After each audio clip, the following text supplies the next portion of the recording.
This is Ag Matters PM from the Iowa Agribusiness Radio Network, brought to you by the Iowa Soybean Association, your daily recap of the information that affects Iowa's farmers, producers, and consumers, right here in the heart of the heartland. With reports from our award-winning broadcast team of Dustin Hoffman, Riley Smith, and Mark Magnuson. Now, from the IARN studios in Des Moines, here's Mark Magnuson. Hello and welcome into today's episode of Ag Matters PM on the Iowa Agribusiness Radio Network. I'm Mark Magnuson. Today is Friday, November 4th, 2022, and we're so glad you could join us for today's show. In today's episode, I talk with Mary Kay Thatcher of Syngenta about what farmers need to be paying attention to on our upcoming election night. And as always, we look to the ag weather outlook, but first, let's run down the markets. It's time now for the Ag Matters PM Closing Market Summary, your source for market analysis and settlement prices from the day's trade in Chicago, courtesy of the folks at agmarket.net. At the end of another trading day, we are joined now by Tyler Schau of agmarket.net for our market analysis. Tyler, what did you see on the grain markets today? A lot of green on the screen today, which is always a good thing. Corn is probably the weakest of the three major grains, up about a penny all the way across all contracts. Soybeans had a very strong day. There's some news been floating around the last couple of days that possibility of China coming in and relaxing some of their COVID policy. Whether that's a buy the rumor, sell the fact kind of a deal, or whether it is actually true and that's going to happen. There's been quite a bit of that news floating around, and that's provided quite a little support for the soybean market as well as over in the energies. Crude oil currently trading up about $4 a barrel. So all of that leading some positivity into the grain market. Wheat traded up pretty strong today, up 7 cents in Chicago, up a dime in Minneapolis, and up 13 cents in Kansas City. Largely just, there's going to remain risk in those contracts. Just when we think we know what's going to happen next, we hear some kind of news that floats the market one way or the other. So good to see. All in all, the soybean and wheat market had strong weeks this week, even with the big setback there a couple of days ago in wheat. We still ended up positive for the week from the close last Friday. So it was a good day in grains all the way around. Tyler, we're a lot closer to wrapping up harvest right now than we are to the start of harvest. What should farmers be focusing on each and every day right now when they're looking at everything that's happening in the markets? If you listen to any of the brokers from Ag Market or go to our website, you're going to hear us talk a lot about marketing for profit, not price. And I believe yesterday I even mentioned this when I spoke with you. If you're trying to hit the highs in these markets, as volatile as they are, that's going to be very, very difficult. What we really try to get across to our producers, do some math, figure out where you sit financially. Odds are you're looking at some pretty decent profits across the farm this year. So don't sit on your hands too long and just expect to sell $8-9 corn and $17 beans and $15 wheat. These prices represent some amazing profit opportunities. If you're not willing to sell at all or make sales and you want to remain flexible, at least buy some put option coverage. Buying puts today on beans after being up 80 cents on the week is not a bad idea, or was not a bad idea. I guess you won't get any bought now, but keep risk management in the back of at the forefront, I should say, of your thinking, because these are some awfully good prices. Yes, there's a lot of opportunity for them to go higher, but there's a long ways down to the bottom as well. Tyler, a very rainy day here in the state of Iowa, and actually kind of a similar day forecast for tomorrow. And looking at some other regional forecasts for the Midwest, some rain chances. Is that going to be enough here in the Mississippi River Basin to flow into the river and help to make a little bit of a difference with that situation if we do get a few days of rainfall? Anything's going to help. About a week or two ago, central Missouri, southern Illinois, that St. Louis area did receive some pretty substantial rains, anywhere from about 2 to 3 inches over the course of about a day. And we heard that it raised the river level south of St. Louis about 5 inches. That went away pretty quick, though. So, one of the problems is there's such a lack of moisture that it's flowing through. A lot of it's not getting all the way to the river because it's soaking into the ground. And then, what does get to the river, it's passing through awfully quick. So, yes, obviously we need the rain, but we need some good soakers, and we need them to come, and we need a wet pattern to develop where we're getting rain every week or multiple times a week for several months, to be right honest, I think, to get that river back to where we need it. Now, on the other hand, with that being said, with harvest wrapping up and being done, it's taken some of the pressure off of that river market. So if you watch barge freight values, you'll see they are starting to fall. That's not necessarily because the river is getting any better or more navigable. It has more to do with the fact that just that big push to move beans down the river has kind of backed off with harvest wrapping up, and we're finding homes for those beans. What were we able to take away from the livestock markets today? Pretty slow day on the livestock markets again. I think livestock would really like to push higher. Hard to do that when the grains are all green on the screen. There wasn't just a ton of news outside of, we did get some census data this morning that came out and said, we're on pace to export as much beef as, it's almost sitting at a record high right now. So we're pushing a lot of beef through the system. We're moving it out. And, we've mentioned this multiple times. We're coming into a time where it's going to be harder and harder and harder to find available supplies of cattle that are ready to be killed. So, I think that is positive towards the livestock market. Just struggling finding any traction with grains being so volatile. We had feeders up marginally. We had fat cattle down marginally, and hogs just kind of down 40 in the front and up a little bit in the back months. What's the best way for our viewers to get in touch, Tyler, if they'd like to learn more great market information from agmarket.net? Check us out at our website, agmarket.net. At the top, right in the middle, we've got a banner. We're having a conference in early February. It's marketing for profit, not for price. So be sure to check that out. If you want to get a hold of me direct, call me at 701-987-6009. He is Tyler Schau. Tyler, thank you so much for the market analysis here today, and we'll look forward to speaking again soon. You bet. Have a good weekend. That was Tyler Schau with agmarket.net with our market recap. We will go ahead now and see how the numbers closed, courtesy of the folks at Bar Chart. December corn up 1 3/4 at $6.81 even. November soybeans up 24 3/4 at $14.51 1/2. Soybean meal for January up $5.30 at $412.80. Soybean oil for January up $1.67 at $74.85. Chicago wheat up 7 1/4 at $8.47 3/4. Minneapolis wheat up 11 even at $9.54 even. Kansas hard red wheat up 12 even at $9.53 1/4. December oats up 6 1/4 at $3.90 3/4. On the Merc, live cattle for December down 30 cents at $151.65. Feeder cattle for November down 17 cents at $177.82. Lean hogs for December down 40 cents at $82.97. Pork cutout for December down 12 cents at $93.87, and Class 3 milk for November down 1 cent at $20.86. And that's been a check of the Ag Market Recap here on Ag Matters PM. We're going to go ahead now and take a quick break to hear from our sponsor, the Iowa Soybean Association, and the Soy Checkoff. And when we come back, I talk with Mary Kay Thatcher of Syngenta. This is Ag Matters PM. Iowa Soybean Association is driven to deliver for Iowa's 40,000 soybean farmers. We're proud to provide objective agronomic research, a helping hand with soil and water stewardship, and timely industry news powered by the Soybean Checkoff. Learn more at iasoybeans.com. Welcome back to Ag Matters PM from the Iowa Agribusiness Radio Network. I'm Mark Magnuson. Recently had the chance to visit with Mary Kay Thatcher of Syngenta in New Orleans at the Syngenta Media Summit.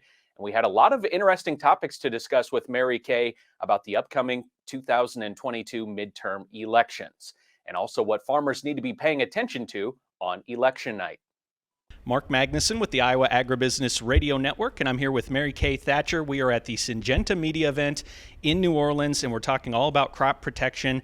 But Mary Kay, could you tell us your title with Syngenta and what you do at Syngenta? Sure. I'm the Senior Manager of Federal Government and Industry Relations, which means I work in D.C. a lot on regulations and legislation that affects farmers, and also work with some of the commodity groups and farm groups that are good partners with us. So, of course, there's a lot going on right now. It's a very hot time as we are just before the election. But when we think about our farmers back in the Midwest, back in Iowa, what should they be keeping their eyes on right now as far as something that's really going to affect them? Well, the first thing they should keep their eye on is they should go vote now or on November 8th. That's going to be pretty critical. And, Iowa's kind of an interesting state. I mean, you have 3 of the 4 House members that are in, very toss-up or lean Democrat, lean Republican races out of 4. That's maybe more than anywhere else in the country. So a good reason to get there, as well as Senator Grassley's race, et cetera. So, but I think the thing we need to make sure we're thinking about is the upcoming Farm Bill. Certainly the discussions are going to start in earnest right after the first of the year. We've had some hearings already, but G.T. Thompson, who will become chairman of the Ag Committee if the Republicans take the House next week, has talked about as many as 150 different Farm Bill hearings early in the year. So we're talking probably late January, February, really getting started. And with that many of them, we're not going to do them in Washington. We're going to come out to the farmers. And so I think they should be prepared to go and really talk specifically about what's important for them. Not a laundry list of 40 things I'd love to have that all cost more money, because there'll never be enough money for all those things. But what would really make a difference on my farming operation?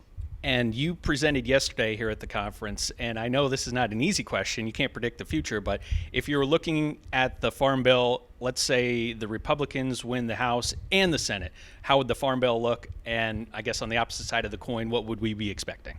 Well, I think one thing is you would expect a lot less emphasis on the idea of climate change.